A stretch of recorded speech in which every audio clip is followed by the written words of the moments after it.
really kind of hard to figure out even where to start. Hey you guys, welcome to my channel, Authentically Amie. I'm your girl Amie, and today I would like to share with you my uterine fibroid story. I wanted to get on here and share with you guys my experience as it concerns uterine fibroids, and I wanted to document this experience so that I can help somebody if they have gone through the same things or have experienced similar symptoms. I'm just gonna get right into it. This is actually my first video here on YouTube, way long overdue. I'm excited to be here, and I'm finally excited to get started. So please don't forget to like and subscribe to my channel, as I will be uploading new content every week. So I don't want to over talk, and I don't want to delay the process. So anyway, my fibroid story, I never knew anything about uterine fibroids except for the fact that I believe my mom actually had them and had actually had a hysterectomy when I was very, very young. I vaguely remember her having the hysterectomy and her recovery process for coming out the hospital. I remember, again, being very young, but vaguely remembering some of what she went through. Unfortunately, she's not here for me to, kind of pick her brain and ask, the detailed questions, but I do remember her suffering also with uterine fibroids. So I won't hold you long. I just want to, again, share and document this experience with you guys so that you can, go ahead and make sound decisions concerning yourself, concerning your health, that are best for you. So I'll go ahead and get started.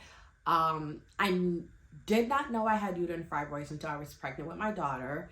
I got pregnant in 2017, and about probably, I would say, 4 to 5 months into my pregnancy, I did discover that I had uterine fibroids. I had quite a few of them at that time.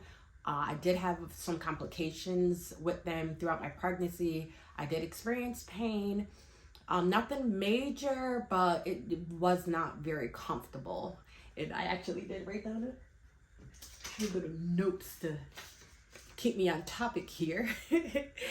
So anyway, after I had my daughter, when I was pregnant with my daughter, I did realize that I had some uterine fibroids. Again, I experienced a little bit of pain with them, nothing major.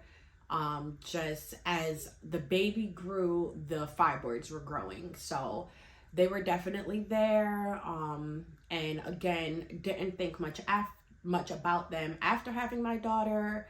I just, went on as usual. I can say that after having my daughter in 2017, I did start experiencing very heavy bleeding during my menstrual cycle.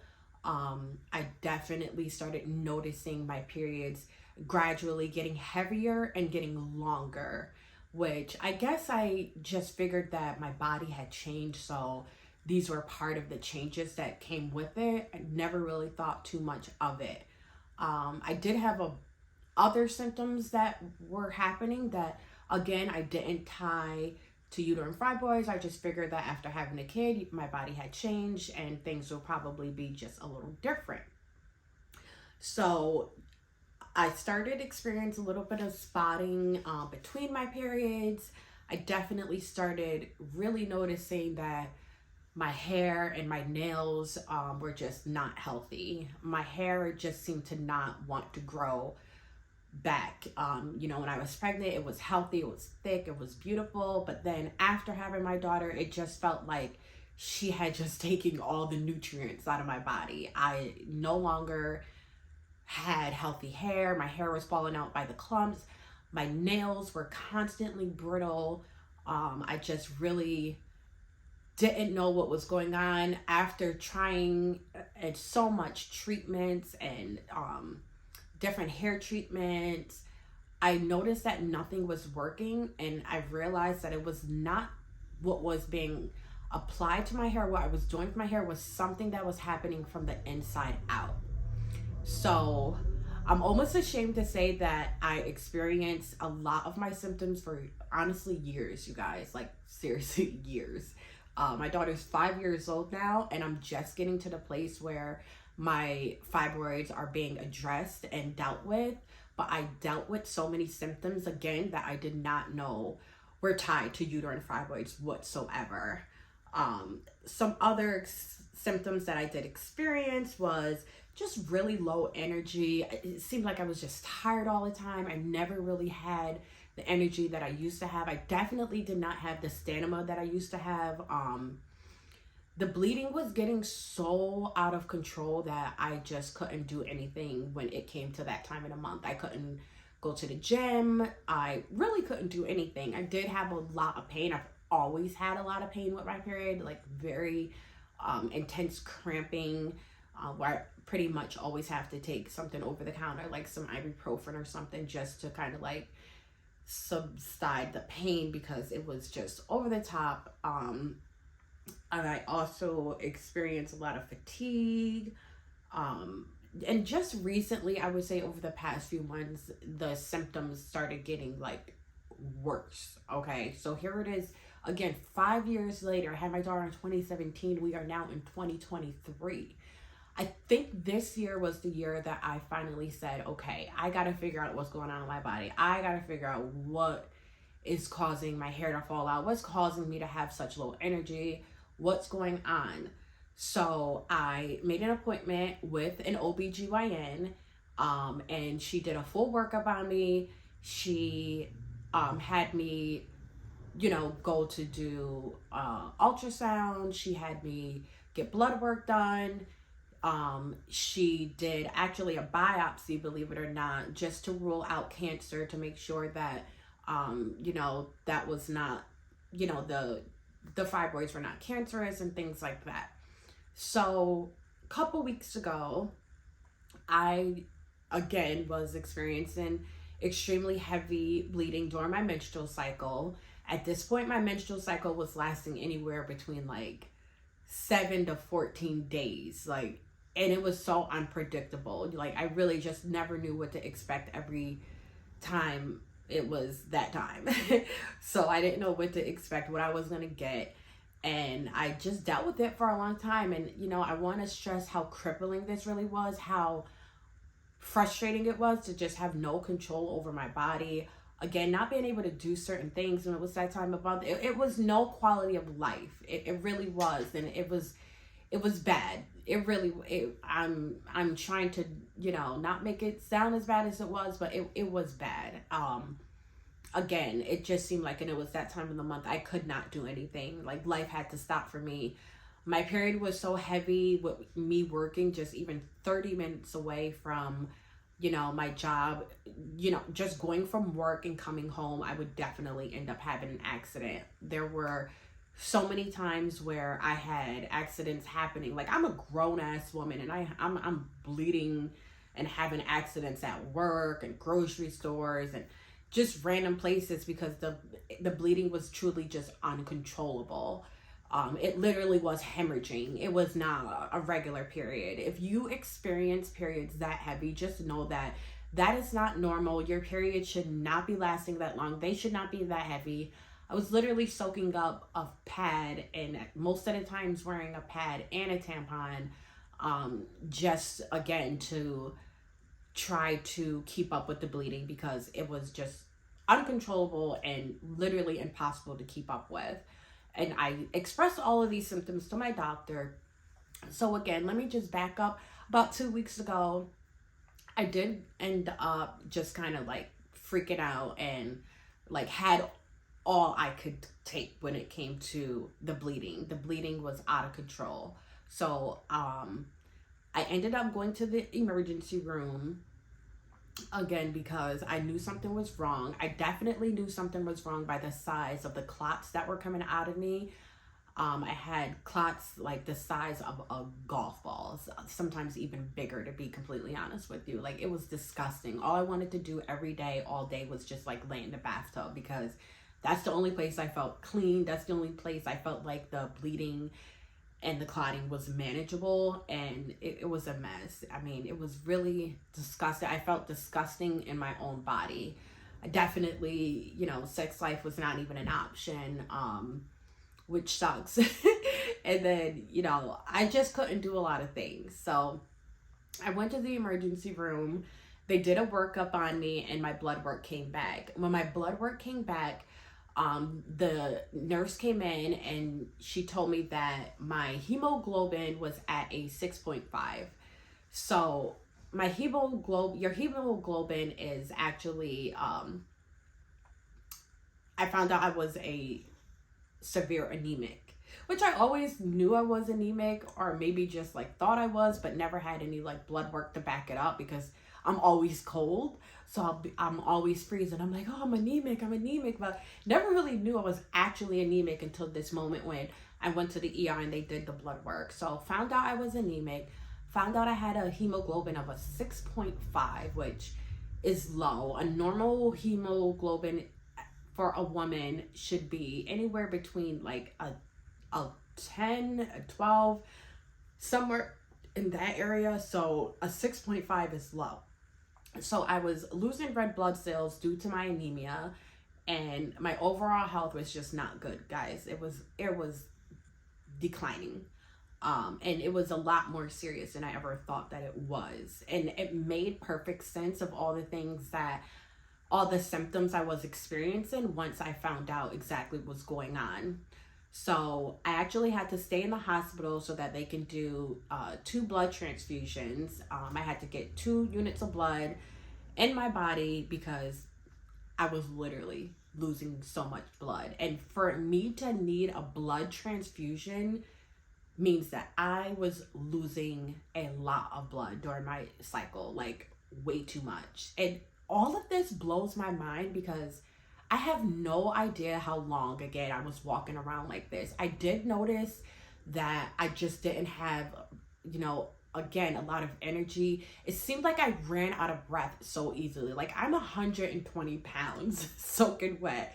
You know what I mean? I'm not obese. I'm not the healthiest person in the world, but I shouldn't be completely out of breath just walking up a flight of stairs, just walking down the street. And I started noticing that just the most simplest things, I was losing energy and running out of breath, and that just wasn't normal. So again, never knowing that all of this was tied to these uterine fibroids and tied to my anemia. So I found out that I did indeed have iron deficiency anemia. I went ahead and got the blood transfusions done in the emergency room, and my doctor actually ended up calling me, like that happened on a Friday.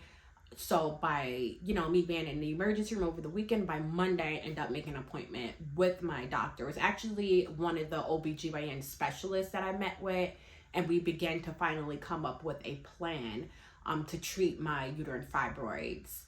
And I actually do want to apologize. I failed to mention the fact that prior to this emergency visit, I did end up trying a hormonal birth control, and that really honestly made things worse. When I was on the birth control, it actually made me bleed for a month straight before I decided to give up the birth control because I was no longer going to put up with the bleeding. My body was not adjusting to it, and I actually later found out when I seen the specialist that the birth control that they gave me was probably the worst thing they could have gave me to treat my bleeding, as it actually made, again, my bleeding like 20 times worse.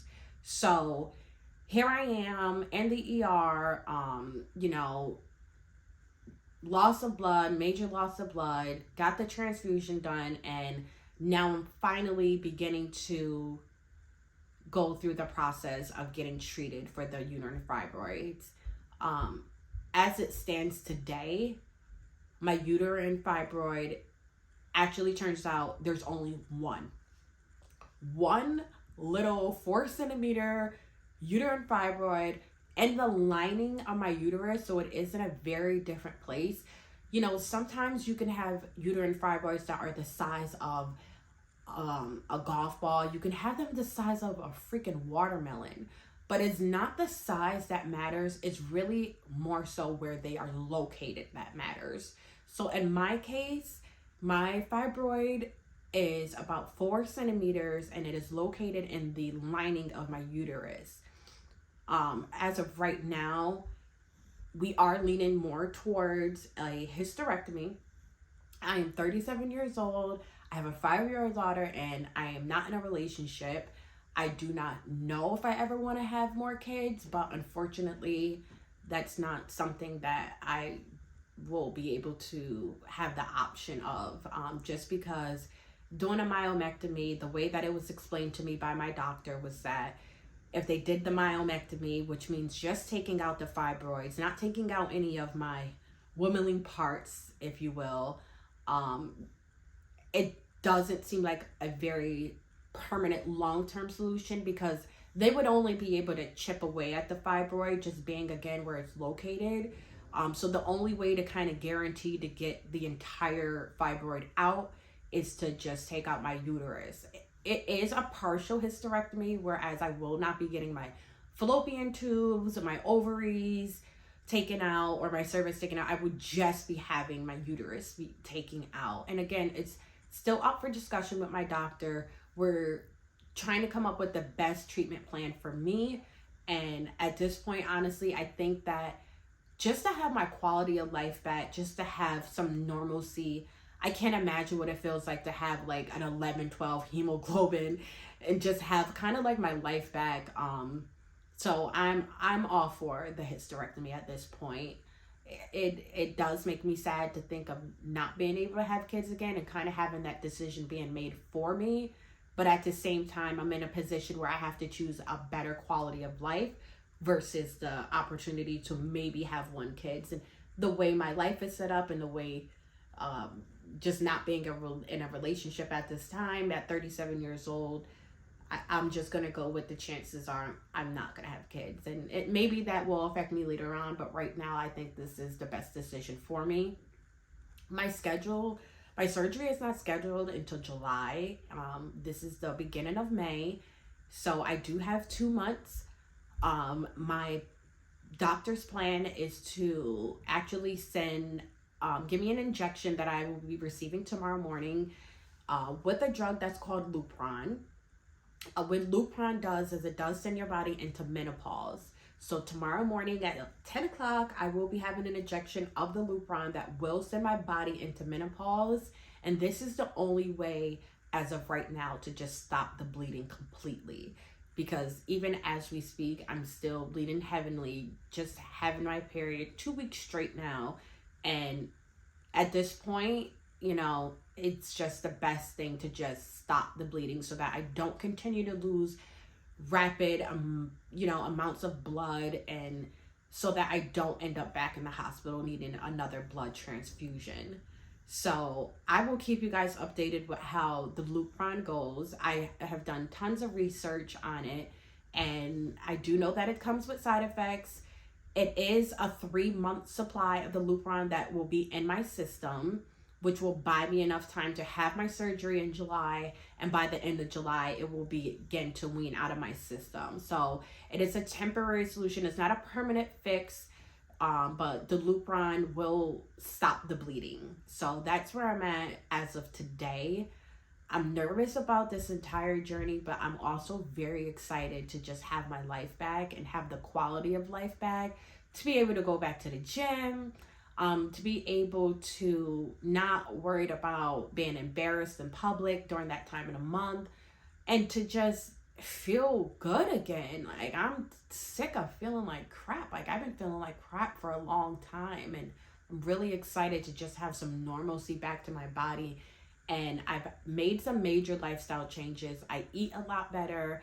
I'm taking care of myself a lot better, more nowadays. So I'm proud of myself for that. And I'm excited to just feel normal again. Like, honestly, I can't wait. So thank you guys so much. I know this video was a little all over the place. Next time I'm gonna try to stick to my script. But for today, I hope I helped somebody. I hope if you notice any of the symptoms that I've experienced, that you seek help a lot sooner than what I did. And just know that, like, listen to your body. When your body's telling you something's off, just listen to your body. Just know that, nobody knows you better than you know yourself. And just seek medical attention, because you never know what the underlying causes could be. Thank you guys so much for joining me today. I appreciate it. Like and subscribe. I will keep you updated on this journey, and I will keep you guys posted with the Lurpon and the surgery coming in July to finally get rid of this freaking fibroid. Thank you so much. I'll see you guys next time.